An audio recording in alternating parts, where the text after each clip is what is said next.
हाय मु जगदानंद प्रधान आपण मानक समस्त मोर नमस्कार। दर्शक बंधु गत किछि दिन धरी समग्र देश में देशव्यापी 2024 लोकसभा निर्वाचन जो अनुष्ठित होइथिला से निर्वाचन आयोग पक्षर मतदान और मतगणना संक्रांति जो रिपोर्ट प्रकाश पाई से रिपोर्ट रे किभଳି भाबे असमानता देखा देछि यह नहीं चर्चा चली। 2024 लोकसभा निर्वाचन में भोट ग्रहण बेले भोटर जेतिक संख्या रे भोट दान करथिले गणति बेले यही संख्या बदली जाइछि बा एथिरे व्यापक असमानता देखा देइथिबा अभियोग होउछि। अभियोग अनुजाई भोट ग्रहण समय प्रकृत भोट जहाँ मिलता भोट गणति बेलू तार प्रतिशत बा भोट संख्या केउठी ना केउठी बढ़ी जाइछि कि आउ केउठी कमी जाइछि आइदर बढ़ी पारे कि कमी पारे। आपण माने जानथिबे निकटरे नवा दिल्ली रे ADR association for Democratic reformers द्वारा प्रकाशित एक रिपोर्ट रे कहुई ईसीआई बा निर्वाचन कमिशन को वेबसाइट रे जो तथ्य अपलोड कर देखिले 538 संसदीय निर्वाचन मंडल रे असंगति सृष्टि होइथिबा देखा देइछि, असमानता देखा देइछि। Association for Democratic Reformers ADR अनुजाई समग्र भारत वर्ष में 538 लोकसभा निर्वाचन मंडल में यही असंगति देखा देइछि। आ संस्था पक्षर अभियोग करा जाइछि जे इलेक्ट्रॉनिक वोटिंग मशीन बा ईवीएम रे होइथिबा मतदान एवं भोट गणति रे कोनोसी तालमेल रहू नाही। गत जुलाई मास 29 तारीख में एडीआर यार रिपोर्ट प्रकाश कला बेले यार एक सप्ताह पूर्व 22 तारीख जुलाई 22 रे अन्य एक संगठन वोट फॉर डेमोक्रेसी मध्य अन्य एक रिपोर्ट प्रकाश करथिला। तेणु आमे जदि देखिबा वोट फॉर डेमोक्रेसी एवं एडीआर पक्षर दुईटी जाक संस्था जो अनुसंधान करचंती दुईटा संस्था पक्षर कहुई 7 जाक पर्यायर जो मतदान होता ये 7 जाक पर्यायर सबुठ बेसी द्वितीय पर्यायर होता निर्वाचन में ये भोट प्रतिशत वृद्धि पाई भोट संख्या बढ़ी जहाँ कि बीजेपी बा एनडीए को सरकार गठन कर सहायक हो। तो ट्रेंड अनुजाई पश्चिमबंग उत्तर प्रदेश जम्मू काश्मीर कर्नाटक एवं राजस्थान भली समान राज्य में अनुष्ठित होइथिबा 7 जाक पर्याय निर्वाचन मध्य 6टी पर्याय ये असमानता प्राय देखा जाए ना किंतु जेते जहाँ सब अनियमितता बा असमानता देखा देइछि ताहा केवल द्वितीय पर्याय ही होइथिबा ये दुईटी जाक संस्था अभियोग करछन्ती। तेणु आमे जदि देखिबा से दुईटा संस्था जो रिपोर्ट प्रकाश करछन्ती ये द्वितीय पर्याय ही पश्चिमबंग में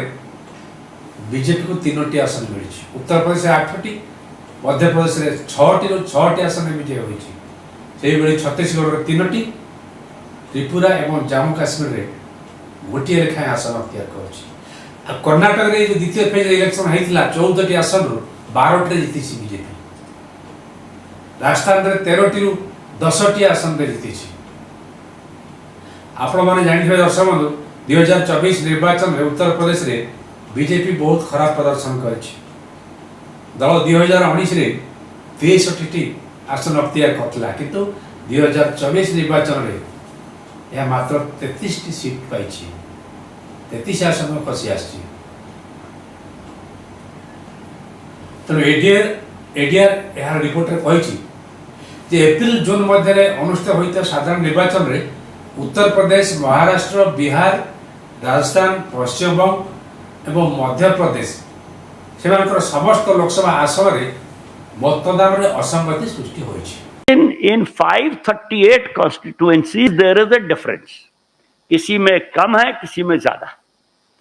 तो ये जो बता रहे हैं कि ये दो पॉसिबिलिटीज हैं, तो इससे लगता है कि दो पॉसिबिलिटीज इतनी प्रेवलेंट हैं कि 538 पोलिंग स्टेशन में इनमें से हो गई एक, हाँ 538 कॉन्स्टिट्युएंसीज में ये दो में सारी आ गई, तो इसका मतलब ये तो बहुत ज्यादा हो रहा है। दूसरा सवाल हम लोगों का ये है कि आप ये जनरलाइज एक्सप्लेनेशन मत दीजिए कि ये होता है और ये होता है।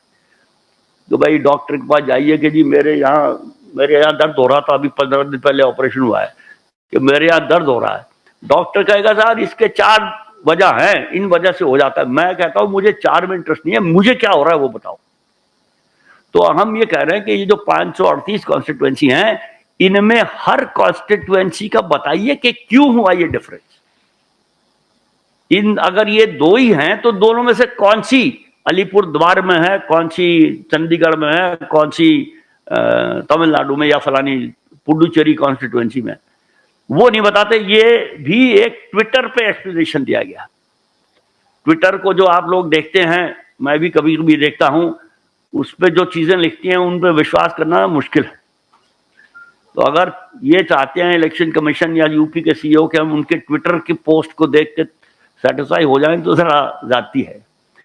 सो मैं तो अभी यहीं रोकूंगा अपनी बात को, पहले पूरा बताएंगे क्योंकि इन्होंने भी इंडिपेंडेंटली सारे डेटा को खंगाला है, और आप लोगों ने शायद इनके यूट्यूब वीडियो भी देखे होंगे, ये बहुत प्रोलिफिक है उस मामले में। तो ये डेटा क्रंचिंग बहुत करती हैं। इन्होंने 543 सीट की वो डेटा क्रंचिंग की, इन्होंने अपने कंक्लूजन निकाले, वो ये बताएंगी, वो हमारी रिपोर्ट से इंडिपेंडेंट है। पूनम जी, थैंक यू।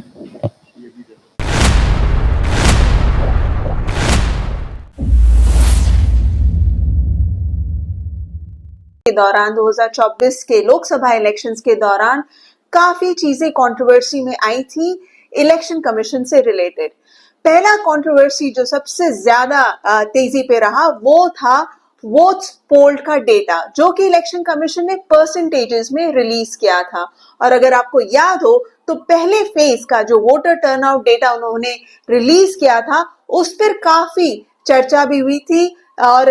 कंट्रोवर्सी भी इसलिए हुआ था क्योंकि उन्होंने जो इनिशियली वोटर टर्नआउट डेटा दिया था, जिस दिन वोट्स पोल्ड हुए थे, यानी कि जिस दिन मतदान हुआ था, उस दिन का जो वोट्स पोल्ड परसेंटेज था और जो उन्होंने 11 दिन, करीब 10 से 11 दिन बाद दिया, उसके वोट्स पोल्ड परसेंटेज में काफी फर्क दिखा था। एक काफी बड़ा हाइक दिखा था वोट्स पोल्ड के डेटा परसेंटेज में, जिस कारण कई सारे पॉलिटिकल पार्टीज ने, सिविल सोसाइटी मेंबर्स ने, एनजीओस ने इलेक्शन कमीशन को लिखा था ये पूछते हुए कि आखिर ये सडन इंक्रीज जो डेटा में आया है वो क्या है और क्यों है, किस कारण से है। इस पूरे कंट्रोवर्सी से रिलेटेड हमने ये पाया कि सिर्फ फेज 1 में नहीं बल्कि बाकी के फेजेस में भी हाइक दिखे थे। तो इसी पूरा डेटा को लेकर जो एक डेटा क्रंचिंग किया है एक सिटीजन फोरम ने, जिसका नाम है वोट फॉर डेमोक्रेसी।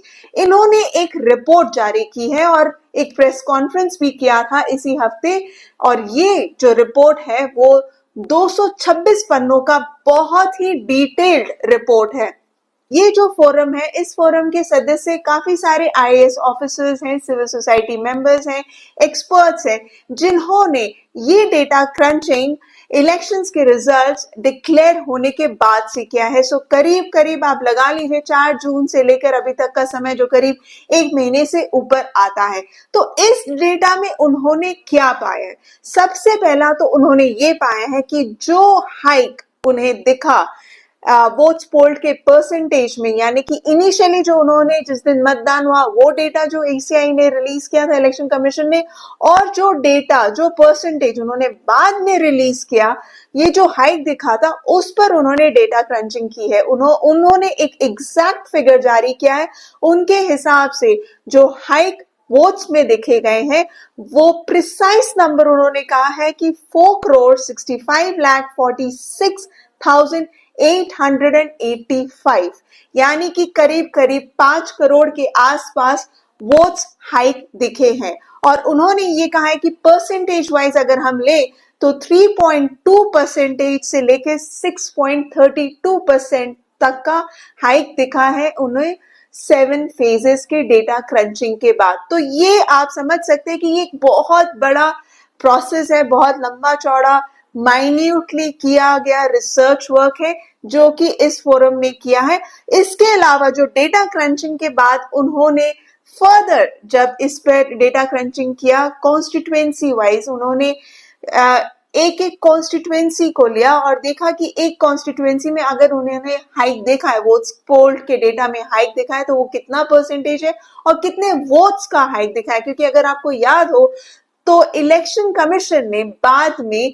जो वोट्स पोल का नंबर था वो एब्सोल्यूट नंबर में जारी किया था। मुझे अगर अच्छे से याद हो तो दिल्ली के इलेक्शन के दिन ही, जिस दिन दिल्ली में इलेक्शंस हुए थे, उसी दिन उन्होंने ईसीआई ने एब्सोल्यूट नंबर भी जारी कर दिया था। तो आखिर इस वोट्स पोल डेटा का, यानी कि इस वोट्स पोल डेटा के नंबर्स के हाइक का फायदा किसे गया है? उन्होंने ये कहा है कि बीजेपी लेड एनडीए को इस हाइक का फायदा गया है कि ज्यादा जो वोट्स गिने गए हैं उसका फायदा उन्हें 79 सीट्स में उन्हें दिखा है। तो आखिर ये 79 सीट्स 15 स्टेट्स में जो दिखे उसमें से उसका फर्दर बाइफिकेशन उन्होंने क्या ब्रेकअप किया है, जिसमें उन्होंने कहा है कि ये जो 79 सीट्स हैं उनमें से 18 सीट्स जो है उड़ीसा के हैं, 10 सीटें महाराष्ट्र की हैं,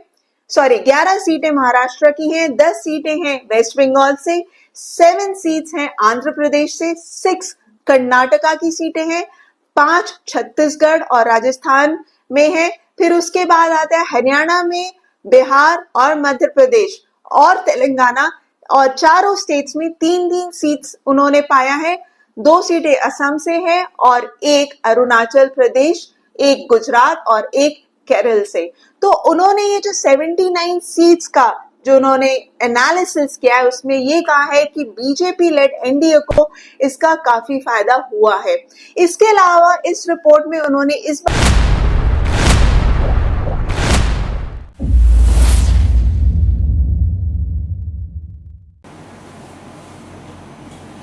भोट फॉर डेमोक्रेसी पक्षर अभियोग होइछि। आपण शुणिले आश्चर्य लगे, आंध्र प्रदेश में सर्वाधिक 79,469 भोट एवं ओडिशा रे 65,269 भोटर अंतर रही, पार्थक्य सृष्टि होइछि। राजनीतिक दृष्टि गुरुत्वपूर्ण राज्य उत्तर प्रदेश है, जो बर्तमान बीजेपी शासन क्षमतार अच्छी। एटारे 60,084 खंड भोट एपट सेपट हो माने असहमति रेखा देछि। आ ये दुईटी जाक राज्य मध्य आंध्र प्रदेश और ओडिशा ये दुईटी राज्य मध्य आंध्र प्रदेश रे शतकड़ा 12.54% एवं ओडिशा रे मध्य 12.48% भोट प्रतिशत वृद्धि पाई। माने जेतिकी भोट ग्रहण बड़े जेतिकी भोट मिलिथिला ताठारु अधिक 12.48% मिली। तेणु जो प्रतिशत वृद्धि पाई मतदान हार रे किछि जଣା पड़ुनी, किछि बुझा पड़ुनी। भोट हार एपट सेपट हेले 1% कि 2% वृद्धि पाइबा कथा, किंतु 12% वृद्धि पाइबा कथा अति आश्चर्यजनक कथा। भोट फॉर डेमोक्रेसी पक्षर अभियोग होइछि ओडिशा रे जो निर्वाचन अनुष्ठित होइछि बीजेपी यही असमानता कारण ही अधिक 18टी सीट पाई, 18टी आसन पाई। असेंबली इलेक्शन मध्य से आई विधानसभा भोट फॉर डेमोक्रेसी पक्षर जहाँ कहुई आंध्र प्रदेश रे बीजेपी तथा एनडीए को 7टी अधिक आसन मिली। तेणु जदि हिसाब आम नवा ताले प्राय 15टी राज्य रे 79टी लोकसभा बीजेपी को मिली, जो थे भोट गड़बड़ी है जो आसन गुड़िक भोट अंतर व्यवधान रही से गुड़िक बीजेपी जीति 59 आसन से केरल कथा देखो केरल में गोटे आसन जीति बीजेपी और 20 रु 14 अच्छी तृतीय स्थान रही गोटे आसन रही द्वितीय स्थान में तेणु संस्था पक्ष अभियोग होती पाखापाखि 5 कोटी भोटर अंतर देखा देती जो 15 राज्य में 59 आसन कथा कहुच्छी ए 5 कोटी भोट व्यवधान रही अंतर रही जो कि आज ये जीतवा को सक्षम है बीजेपी बा नरेंद्र मोदी आज जो सरकार गठन कर एनडीए से सफल होती नले इंडिया मेंट सरकार करवा भोट प्रतिशत बढ़ा तेणु बंधुगण 2024 लोकसभा निर्वाचन समय निर्वाचन आयोग पक्षर मतदान और मतगणना संक्रांतीय रिपोर्ट रे जो असमानता देखा देछि प्रकृत में यह हूँ गुरुत्वपूर्ण कथा समग्र देशवासी आ जो 59 आसन कथा कहुच्छी जदि ये जो 5 कोटी भोट जो अंतर देखा देछि यदि अंतर देखा दे न था ताहले बर्तमान बीजेपी जो 240 आसन पाई ताहा 161 को खसी आसता तेणु सरकार गठन कर पारना आदौ सरकार करना था। ईवीएम पे कई चुनाव लड़ा चुका हूं, खुद चुनाव लड़ चुका हूं। मैं 2 बातें ईवीएम की आपको स्पष्ट करता हूं कि ईवीएम से जब वोटिंग चालू होती है तो कोई भी बूथ हो कहीं भी हो हर 1.5 या 2 घंटे में उन्हें इलेक्ट्रॉनिक तरीके से इलेक्शन कमीशन को उस बूथ पर उस समय तक कितने वोट पड़े हैं ये भेजना पड़ता है। ये शायद आप लोगों ने भी इलेक्शन कवर किया होगा कि भाई 8 बजे तक की इतनी पोलिंग हुई, 10 बजे तक की इतनी पोलिंग हुई, 12 बजे तक की इतनी पोलिंग हुई। और अगर 7 बजे तक की पोलिंग एक स्तर तक आ जाती है और अगर हम 60-65% के करीबन माने अमूमन वोट पड़ता है और 6% का अंतर है, तो ये तो मैं बात मान नहीं सकता कि 7 बजे के बाद 10% वोट पड़ा, मतलब वोट पड़ने का 10% वोट पड़ा और तब यह आंकड़ा इतना पड़ा। तो अपने में यह आंकड़ा भी एक संदेह की स्थिति पैदा करता है और विशेषकर ये तब और भी ज्यादा सवाल बन जाता है जब हम राज्यों के स्तर पर देखें। जैसे अगर आप देखें तो आपको पता चलेगा कि आंध्र प्रदेश में यह नंबर 12.5% है। अब 12.5% वोट कहां से बढ़ गया, यह बड़े अपने में अचंभे की बात है। उसी तरीके से 12.5% उड़ीसा में वोट बढ़ जाता है। अब यह कोइंसिडेंस है कि आंध्र प्रदेश में उड़ीसा में भारतीय जनता पार्टी और उसके गठबंधन ने अच्छा किया, अब यह महज कोइंसिडेंस है कि नहीं, यह बात भी आप लोगों के ऊपर मैं छोड़ देता हूं। तो एक तो बात यह सिद्ध हो जाती है कि इन आंकड़ों में अंतर है, जबकि और मैं उस समय भी इलेक्शन में इन्वॉल्व रहा हूं जब बैलेट से काउंट हुआ करता था। मैं आपको बता सकता हूं तब तो पोलिंग के 2 या 3 दिन बाद काउंटिंग हो जाती थी। हम लोगों को फॉर्म्स 17C मिल जाया करती थी। मैं खुद आपको 84 का अनुभव बताता हूं। 84 क्योंकि आज के हिसाब से तो एक समझ लीजिए डायनासोर के युग का टेक्नोलॉजी इस्तेमाल होती थी। हमारे यहाँ पोलिंग हुई, 3 दिन बाद काउंटिंग हुई, अगले दिन उसके 2 दिन बाद जब हम लोगों ने काउंटिंग एजेंट्स को फॉर्म दिए तो हमारे पास पूरा नंबर था, कितनी वोटिंग पड़ गई, कितना उसका वोट था। उस समय खैर ईवीएम मशीन का नंबर नहीं होता था। और जब काउंटिंग से हम लोगों ने रिलेट किया तो पाया कि 99.9% काउंटिंग बिल्कुल मैच कर रही है। तो जब मैनुअल के जमाने में इतनी हाई तरीके की एक्यूरेसी हुआ करती थी, इलेक्ट्रॉनिक जमाने में जो जाना जाता है अपनी एक्यूरेसी के लिए, इतना ज्यादा अंतर हो जाए, कुछ राज्यों में 12-12, 15-15% का अंतर हो जाए, ये अपने में पूरी की पूरी इलेक्शन प्रक्रिया पर सवाल खड़े करता है। निर्वाचन दिन ही भोट जिते शेष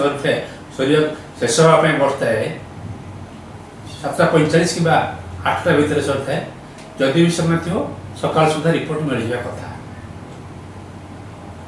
ईसीआई फॉर्म 17C फॉर्म रे केते वोट ग्रहण होइछि, केते संख्या वोटर ग्रहण होइछि, केते पुरुष केते संख्या रे वोट देछंती, महिला केते संख्या रे वोट देछंती, ए सब गुडा को 17C फॉर्म रे ही रहबा कथा। किंतु द्वितीय पर्याय निर्वाचन रे ए फॉर्म गुडा दाखल होई नाही कि एक संक्रांत रे रिपोर्ट प्रकाश पाई नाही। आपण देखिबे प्रथम पर्याय वोट ग्रहण परे 11 दिन पर केते प्रतिशत वोट होइतला निर्वाचन कमिशन घोषणा करथिले। से द्वितीय पर्याय 6 दिन पर घोषणा करते यही कारण सन्देह सृष्टि हो तेणु एडीआर पक्षर कहुई मुक्त एवं निरपेक्ष निर्वाचन करने तथा ईसीआई कौन निर्वाचन अंतिम फलाफल घोषणा करने पूर्व तथ्य प्रदान में सठिक समन्वय रक्षा करने उचित भोटर आत्मविश्वास को बजाय रखापी ईसीआई तुरंत यार वेबसाइट रे फॉर्म 17C(1) निर्वाचन सरीबार 48 घंटा मध्य केते मतदान हार होईछि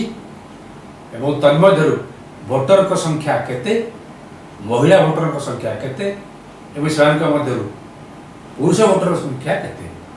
एही संपर्क रे 17C फॉर्म रे उल्लेख कराइबार व्यवस्था रहिछि जहाँकि प्रथम पर्याय भोट ग्रहण बेले से दिन रिपोर्ट दि जाई नथिला एपरिक द्वितीय पर्याय निर्वाचन में कौन प्रकार मैनिपुलेशन किंबा बेआईन कार्य न तथा यह संपर्क में विश्वसनीयता बजाय रखापी ईसीआई फॉर्म 17C फॉर्म 2 अच्छी तार स्कान होता जो लेबल कॉपी से अपलोड करा कथा गत 2019 निर्वाचन समय जड़े सांबादिका पूनम अग्रवाल सी से अनियमितता संपर्क में प्रश्न उठाई पर ए संपर्क में सुप्रीम कोर्ट रे एडीआर द्वारा एक पिटिशन दायर कराइथिला एक मामला रुजु कराइथिला कि जहाँकि वर्तमान सुधा विचाराधीन रही एपर्यंत केस सुनानी हुई नहीं। 2019 में जब मैंने ये पहली बार रिपोर्टिंग की थी इस मैटर पे जहाँ पर डिस्क्रिपेंसी आई थी उस समय जो डेटा अवेलेबल था ऑनलाइन जो ईसीआई ने डाला था ऑफिशियली और उसमें उन्होंने कहा था कि this is the final voter turnout data 4 phases का डाला था तो 4 फेजेस का मैंने मैच करने की मतलब ऑफ कोर्स टैली किया तो उसमें से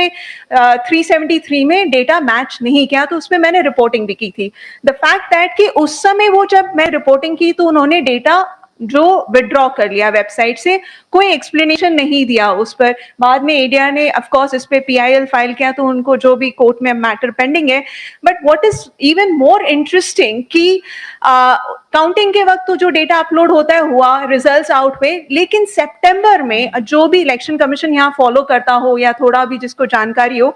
इलेक्शन कमीशन एक है ना डिटेल्ड रिपोर्ट अपलोड करते हैं और 2024 का भी वो करेंगे अराउंड सितंबर अक्टूबर जिसमें वो कॉन्स्टिट्यूएंसी वाइज एनालिसिस करेंगे कौन जीता कितना वोट शेयर कितना तो वो डेटा अगर आप निकालें 2019 का मैंने निकाला था इलेक्शंस जब 2024 के हो रहे थे तो उसमें आप देखेंगे कि डेटा परफेक्टली मैच कर रहा था 2019 का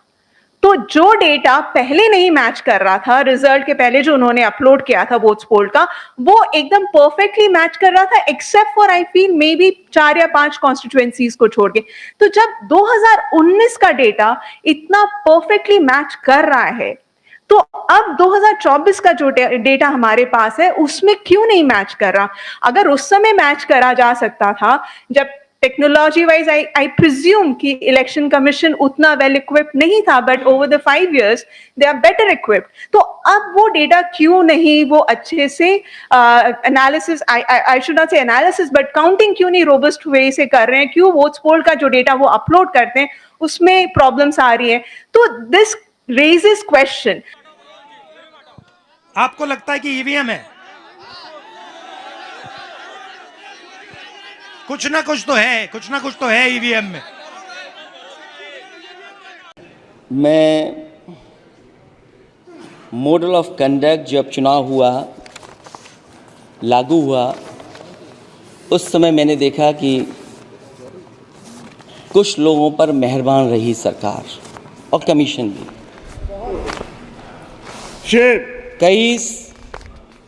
मैं बहुत डिटेल में नहीं जाना चाहता हूं अध्यक्ष महोदय लेकिन कहीं ना कहीं प्रश्न उस संस्था पे भी लगा है और अगर उस संस्था पर प्रश्न लगा है तो लगाने वाली सरकार की वजह से लगा है इसलिए अगर निष्पक्ष होगी वो संस्था तो न केवल हमारा लोकतंत्र स्वस्थ होगा बल्कि हमारे लोकतंत्र और मजबूत दुनिया में दिखाई देगा। अध्यक्ष महोदय ईवीएम पे मुझे कल भी भरोसा नहीं था आज भी नहीं भरोसा मैं 80 के 80 सीट जीत जाऊं तब भी नहीं भरोसा। और मैंने अपने चुनाव में कहा था अध्यक्ष महोदय कि ईवीएम से जीत करके ईवीएम हटाने का काम करेंगे। न ईवीएम का मुद्दा मरा है, न जाएगा खत्म। जब तक ईवीएम नहीं हटेगी हम समाजवादी लोग उस बात पर अड़ग रहेंगे। अग्रवाल पुणी से स्मरण करछंती ये वेबसाइट रु तथ्य प्रत्याहार कर निर्वाचन आयोग तांको रिपोर्ट ऊपर जो प्रकाश करछंती सेही वर्ष सेप्टेम्बर मासरे निर्वाचन कमिशन फलाफल सविशेष बा पूर्णांग तथ्य विश्लेषण करा जाई अपलोड करा जायतिला किंतु परे प्रमाण कर दिया जायतिला जे सेते बेले कोनोसी असंगति बा अनियमितता होई नाही। तेणु निर्वाचन कमिशन बोधे भाबुथिबे जे 2024 मसिया रे जो निर्वाचन अनुष्ठित होईछि सेप्टेम्बर अक्टोबर सुधा मध्य ये निर्वाचन आयोग से भले एक विस्तृत विश्लेषण सहित वेबसाइट रे एक पूर्णांग तथ्य अपलोड करेंगे एवं भोट ग्रहण बेले भोट संख्या एवं भोट गणति समय भोट संख्या सहित किभली तालमेल खाउछि ए संपर्क में रिपोर्ट प्रकाश पाइब। प्रोफेसर जगदीप चोकर जे कि एडीआर मुख्य से कहते आसतु शुणु कौन से कहते बंधुगण देशर हजार हजार वाणिज्यिक बैंक शाखा प्रत्येक दिन आप जानते ट्रांजाक्शन होची मनी ट्रांजाक्शन होची आउ ट्रांजाक्शन शेष में संध्या होगा राति अकाउंट गुड़िक जांच कर गोटे टंकार पार्थक्य रही है से गोटे टंकार हिसाब देवाक पड़ता है कि निर्वाचन प्रक्रिया निर्वाचन कमिशन अच्छा निर्वाचन प्रक्रिया गोटे भोट री पार्थक्य रही जाइए पार्थक्य रहा कथा नुह जदि रही जाइए निर्वाचन आयोग दायित्व होची गोटे भोट संपर्क भी से उत्तरदायी रहा कथा गोटे भोट बढ़ी कि कमी किंतु आज सुधा निर्वाचन कमिशनर एडीआर और वोट फॉर डेमोक्रेसी का उत्तर रखी ना बरं निर्वाचन कमिशन सुप्रीम कोर्ट रे एक एफिडेविट दाखल करी कहिसंती जे प्रार्थी एवं सेमानक एजेंट के व्यतीत अन्य काहारी को वोटर तथ्य संपर्क रे अवगत करा जीव नाही बा आदौ यह आईनगत नुहे केवल यही संक्रांत तथ्य प्रार्थी किंबा तांकर एजेंट मान को ही जोड़ाई दिया भोट ग्रहण अंतिम आकलन परदिन सकाळे निर्वाचन कमिशन पाखे पहुँचा कथा सद्या सुधा निश्चित भाव मतदान शेष हो राति सुधा शेष हो तेणु सका सुधा ये संपर्क रिपोर्ट पाइबा कौन असुविधा ना कौन विलंब होबार क्वेश्चन उठूना तेणु चलित वर्ष कि प्रथम पर्याय मतदान सह जड़ित तथ्य को निर्वाचन कमिशन 11 दिन पर हड़ताल देती रिपोर्ट आ पूर्वतन सीसी सुप्रीम कोर्ट कहीं गत 5 वर्ष धरी सर्वोच्च न्यायालय कहीं एडीआर को आवेदन शुणाणी करें ना प्रश्न कर निर्वाचन प्रक्रिया संपर्क में गणतंत्र रे अधिक गुरुत्वपूर्ण कथा कौन हो पाए गणतंत्र रे निर्वाचन ही होची सब गुरुत्वपूर्ण कथा तेणु गणतंत्र या कहीं अवहेला कर तेणु निर्वाचन आयोग बा ईसीआई भोट गणना एवं चूड़ांत करने तथा प्रामाणिक तथ्य प्रकाश करने पूर्व किपरि निर्वाचन फलाफल घोषणा कले एथिपाई उत्तरदायी रहा आवश्यक। एडीआर पक्षर कहुई ईसीआई कौन सी निर्वाचन अंतिम फलाफल घोषणा करने पूर्व पुंखानुपुंख भाव तथ्यर सठिक तथ्य प्रदान कर आवश्यकता रही आ प्रकृत तथ्य उपर आधार कर चूड़ांत निर्वाचन फलाफल घोषणा करने केवल भारत निर्वाचन आयोग एक आईनगत आवश्यकता नुहे बरं यह एक सांविधानिक कर्तव्य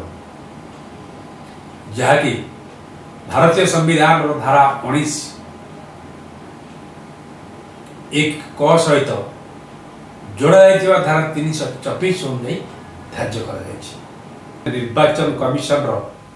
दायित्व होची जी अभियोग करचंती कारण ये हूँ गणतांत्रिक राष्ट्र में कहीं भी अभियोग करें तेणु एडीआर ओ वोट फॉर डेमोक्रेसी संस्था पक्ष हो कि साधारण लोक पक्ष हो जो अभियोग हम जदि किसी सन्देह सृष्टि हुए ताले निर्वाचन कमिशन दायित्व हूँ वोटर मान मन लोकों मन कि संस्था पक्ष उपयुक्त सन्देह को दूर कर आवश्यकता रही दूर करने कमिशन प्रयास करने कथा किंतु मात्र ता होई नाही। एथिसह ମୁଁ ଜଗଦାନନ୍ଦ ପ୍ରଧାନ, ନମସ୍କାର।